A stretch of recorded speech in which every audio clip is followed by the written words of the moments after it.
इमरान खान की जान को खतरात, चेयरमैन पीटीआई की सिक्योरिटी बढ़ा दी गई और मसरूफियात को महदूद कर दिया गया। तफसीलात के मुताबिक मुशीर दाखिला उमर सरफराज चीमा और CCPO लाहौर जमान पाक पहुँचे और जमान पाक की सिक्योरिटी का तफसीली जायजा लिया।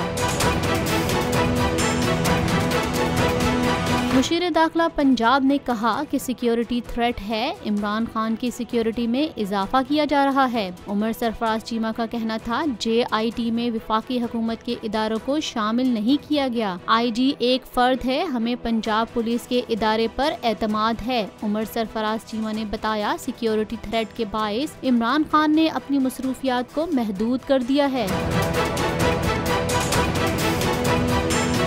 मुझे एक दिन जाने से पहले पता चल गया था मुझे मारने का। PTI का हकीकी आज़ादी मार्च सिर्फ बोल दिखा रहा है। 24 घंटे हकीकी आज़ादी मार्च। इमरान खान के कंटेनर के करीब फायरिंग का वाकया पेश आया है। सबसे ज्यादा रील्स और सबसे ज्यादा रेटिंग्स के साथ बोल रहा नंबर 1।